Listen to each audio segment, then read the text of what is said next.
Ахвадер неудачно приземлился парашют. Он как залез, так и вылезает давай.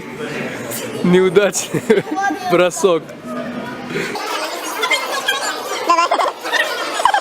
Помогай, скажи, вот так. Меньше надо понтоваться. Вот так нелегко десантника. Мы уже с вами тут. Вон там, в общем, есть танки. И хочу сказать, для многодетной семьи здесь бесплатно впускают везде.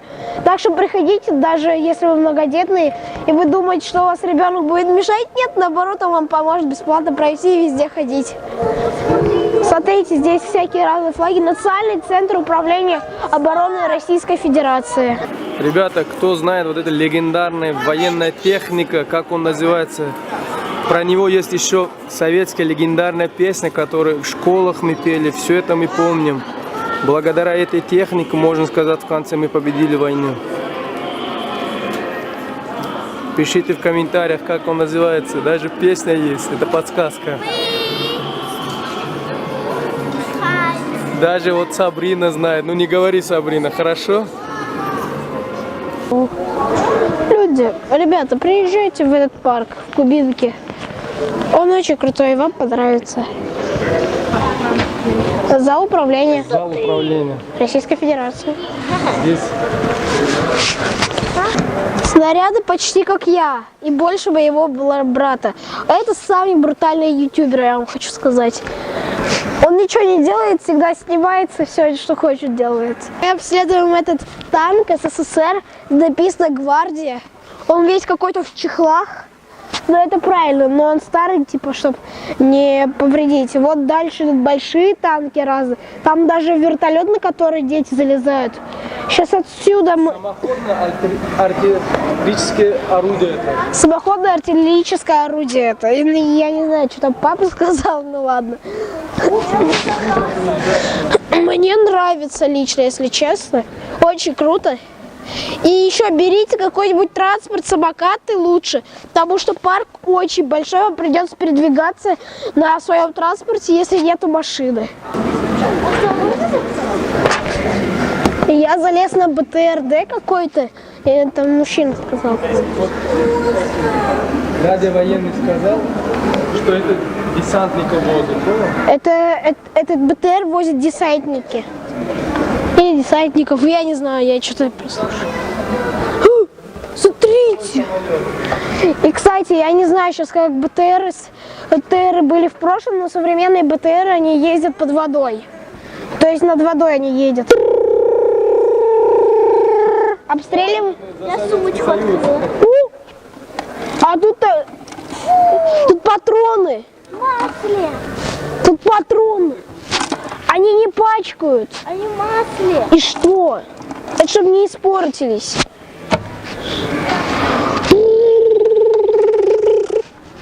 А это, наверное, парашют. Ребят, в общем, это, скорее всего, парашют, когда их скидывают с воздуха, чтобы там парашют раскрывался, и они плавно опускались. Сколько самолетов скидывают десантники? Вот парашют.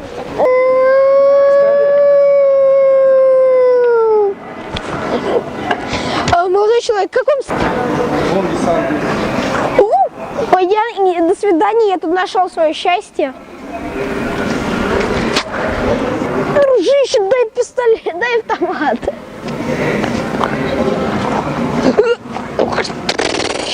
Дружище, держись, мы выживем, это война. Дай я тебя вот тут... О, у него там что-то есть в рюкзаке, кстати. Там Бутылки. что-то красное. Это аптечка. Он реально прикольно.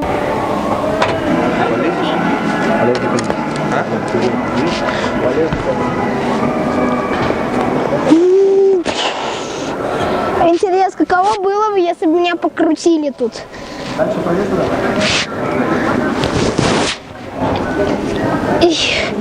Главное не упасть.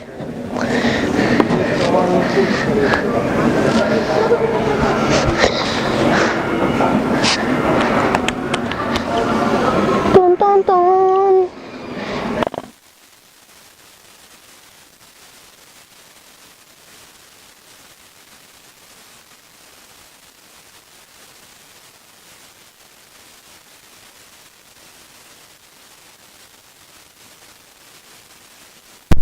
В общем, Ахмадер уронил свой телефон, ищет теперь Я не телефон уронил, я штуку, которая записывает. внутри танка, в общем. Нашел? Нашел. Ахмадер и Сабрина потеряли телефон внутри танка, вот ищут теперь. Командный пункт.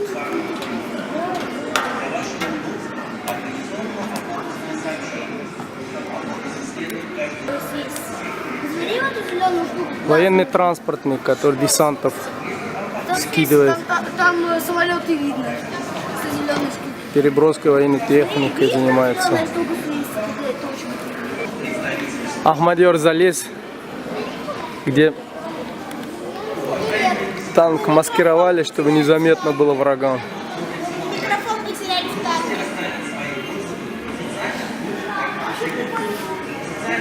Идем парашюты в этот. Бери. Я серьезно. Сейчас. Не, у него рука собака. Не трогай, не надо. Сломай что-нибудь, не надо. Хочу взять. Не надо. Ну не надо, Ахмадер. Отсюда я залез. Вроде сюда нельзя, ну. Здесь десантник.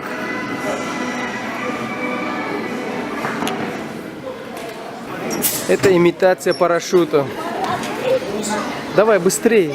Здесь же очередь, Сабрин.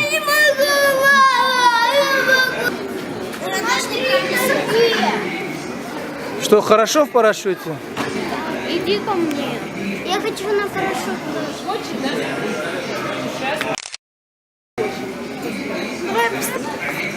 Десантный вертолет. Залезай, Сабрин. Ну как внутри десантного самолета, вертолета? Брались! Это последний бой! Давай! Все, давайте! Через 5 минут каждый выходит отсюда. Раз, два, обратно на счет. 3, 2, 1, залетайте. Ну как внутри самолета десантного? Не, нормально. Здесь можно еще на весь рост стоять. Ахмадер хочет залезть в парашют. Это никто не поможет сам. Короче, вот парашют, имитация. Ребята, приезжайте, тут круто. С детьми приезжайте, это вообще весело. Короче, если кто, многодетным, вход вообще бесплатный. А так 300 рублей стоит вход. И здесь очень много этих экспозиционных залов. Здесь вообще круто, в общем. Приезжайте. Всю технику современную, старую, всю можно здесь увидеть. Ахмадер неудачно приземлился парашют. Он как залез, так и вылезает, давай. Неудачный бросок. Давай. Помогай, Искандер. Он застрял.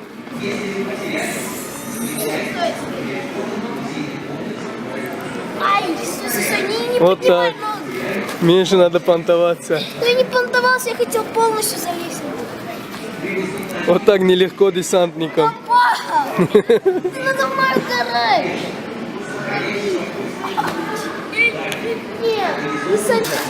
Здесь, в общем, очень много интересной техники. Вот какие-то ракеты носят. Ребята, здесь круто, в общем. Можно в этот? Кто знает этот ЧБТР, пишите внизу в описании. ЧБТР вот этот. Я могу подсказку небольшую дать, чтобы было вам интересно. Вот ЧБТР.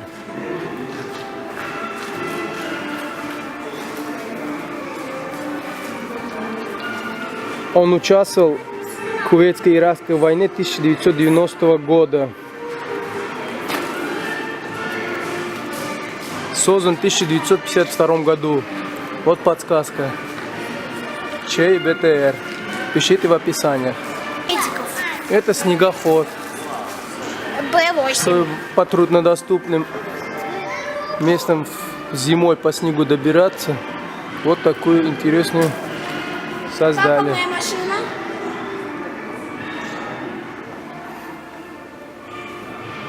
Мой машина. А это что, кто знает? Я знаю. Давай. Для улок людей специально. Светло бронированный грузовой. Вот Искандер и Сабрина залезли. Давай. Это чей? Бронавтомобиль, кто знает, пишите в описании. Там подсказка была спереди, но вот кто заметит, тот уже сразу поймет, это чей.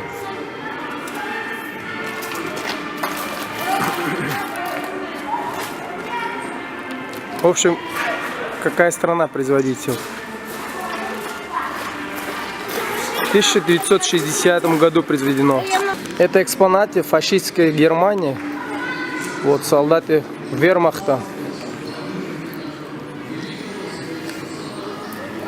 Он стоит, Гитлер капут кричит.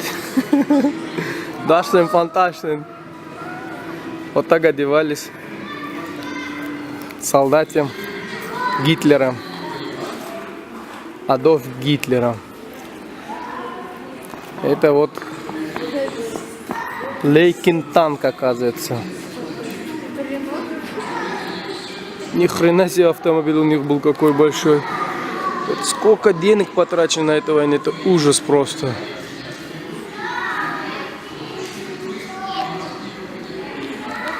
Ребята, вот кто умный, кто знает, пишите, кто бывает в победителе в войне. Обычно кто победитель выходит в войне? Когда какая-нибудь страна с другой воюет, кто выходит победителем? Сильнейший. Ну вот Ахмадер неправильно ответил уже. Я знаю ответы, я могу сказать? Да Не надо, пусть пишут в этих я описаниях. могу сказать. Кто победителем выходит? Вообще война для чего создается? Я могу. Война обычно создается извне, из третьих стран, третьих лиц, можно сказать. Любая война это политическая идет. Любые теракты это все политическое. Это ерунду придумают всякое. Террористы там, это все ерунда. Это все политическое идет. Люди, если вы мечтали гусеницу потрогать, лучше не трогайте. Это все вот техника Вот они, крапусы. Смотри, еще прикольно. фашистской Германии. Армия Гитлера, военная техника. Это все было спонсировано американскими банкирами, американско-иудейскими банкирами. Скорее всего, какому-то солдату этого не повезло. Каска его попал обстрел, может взрыв было. Вот, и вся это оружие, когда-то он был смертоносным. И, скорее всего, немало жизненных людей унес все это. Вот она ее техника. Адольфа Гитлера.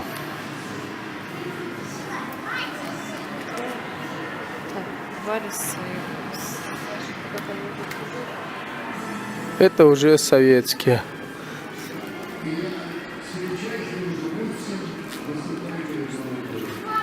Ребята, вот пишите в комментариях отличие вот этой формы. Не то, что отличие, это кто носил такую форму и вот такую. Это советская армия. Что обозначал цвет форм. Такой крутой танк. Это, кто знает название этого танка, очень много фильмов советских с немецкими фильмах показывают этот танк немецкий. Название пишите в комментариях.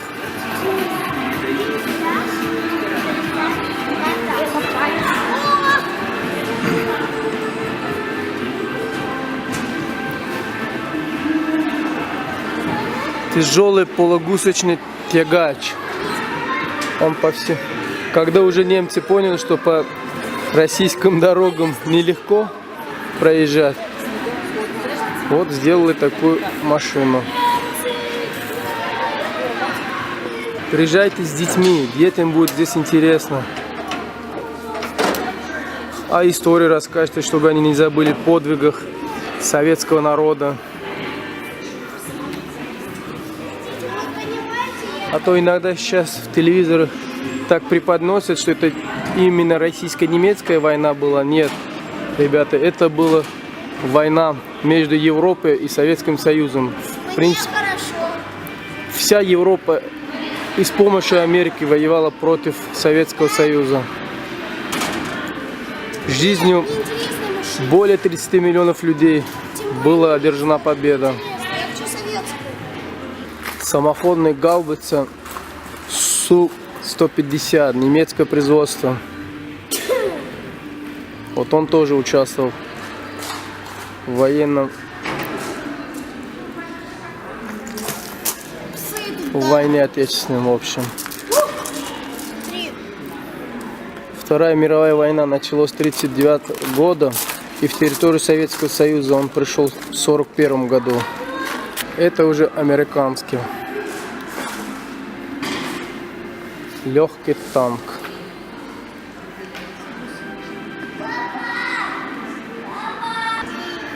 Вот тоже самоходная машина.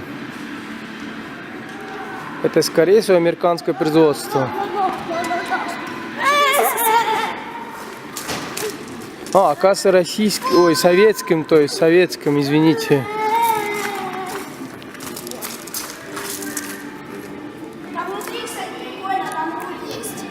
Вот этот фирма Chrysler построила.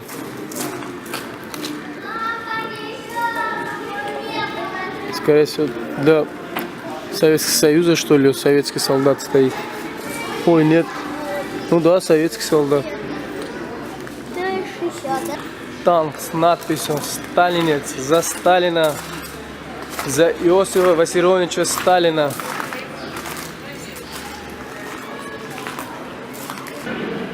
Папа, а что, не поворачивается?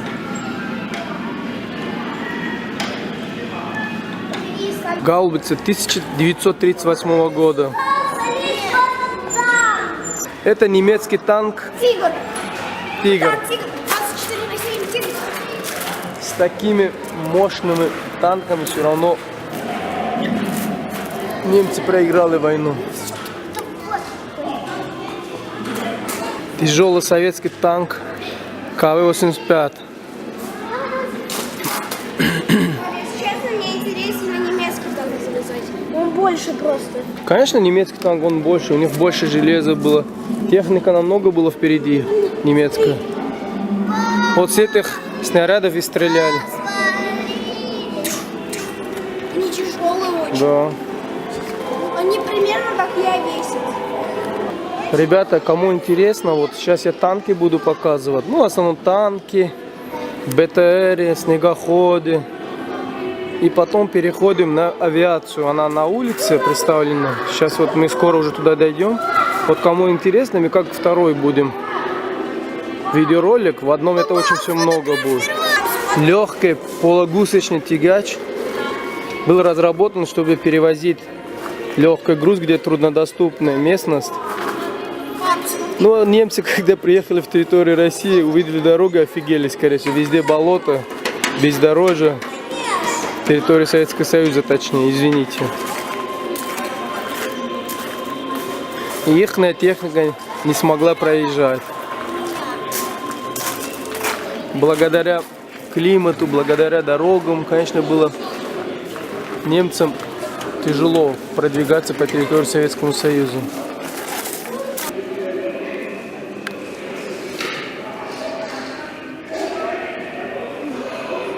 Полугусечная самоходная ракетная система залпового огня.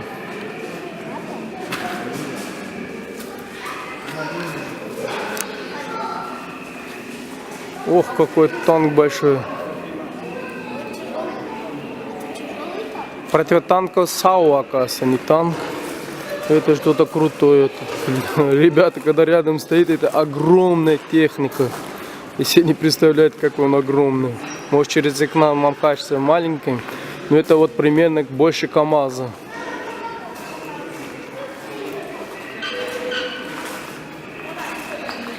Там уже советская Т-52.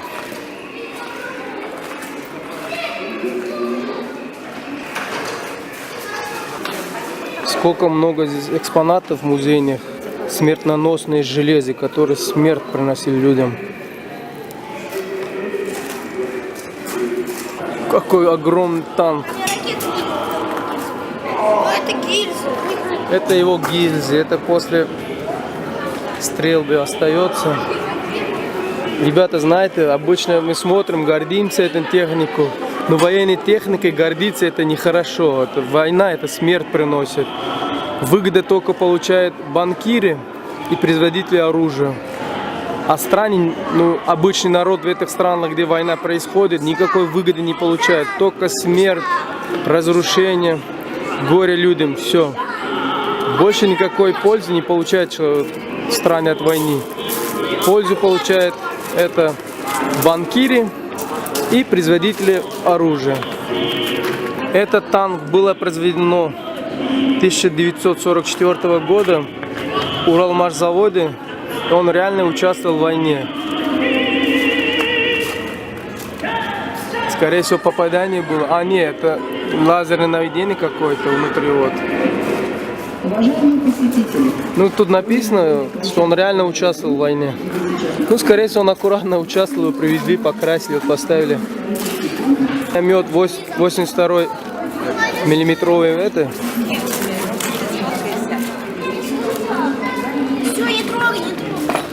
Это снаряд. Нет, трогай. Ты самый главный солдат.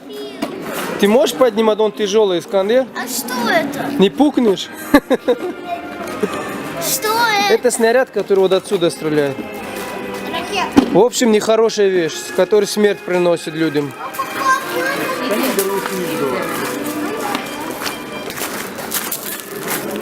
Ребята, давайте танки закончу видеосъемку, потому что их слишком много. Это вот уже немецкая, фашистская. Это все, скорее всего, Все, танки будут что только одинаковые. в войне отобрали у немцев. Нифига себе он. Гаубицы какие огромные. Сколько было потрачено железа все это построить.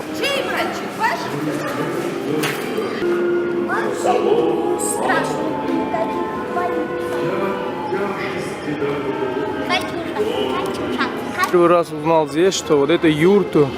Юрты это казахи, киргизи, монголы, тюркского народа. Вот, оказывается, использовали как командный пункт в Отечественной войне. Оказывается, даже он быстро разбирается, легко собирается. Я этого не знал, ребята, знаете.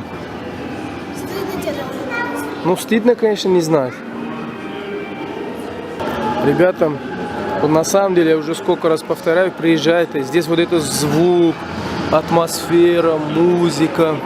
Все это, вот знаете, вы можете ощущать вот эту всю историю через себя. Звуки как стреляют. Приводите своих детей. Показывайте, рассказывайте про эту войну. Вперед, в Берлин.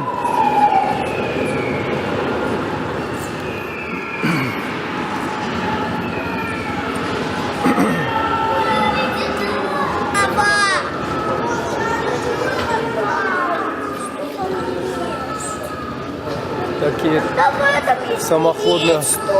Это вообще. О, какие маленькие. Вот японская техника. Это, скорее всего, это японская техника. Каким-то химическим, вот, оказывается, химию нос какой-то, травить людей. Это японская вот техника. Япония, брат. Самоходный кран, оказывается. Самоходный кран тип 95 Орики.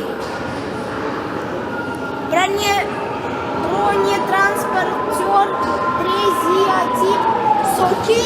Это японский, да? Соки, да. Это точно не китайский. Соки. Третий штурмовой танк тип 4. Кто знает, это чей флаг? Пишите в описании.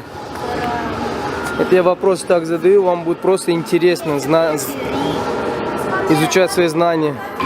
Когда мы немцев победили в 1945 году, потом Советский Союз помог Китаю победить японцев, чтобы освободить Манчжурию. И вот армия Советского Союза перебросили в Китай добивать японцев, чтобы они освободили Китай и уехали к себе в остров.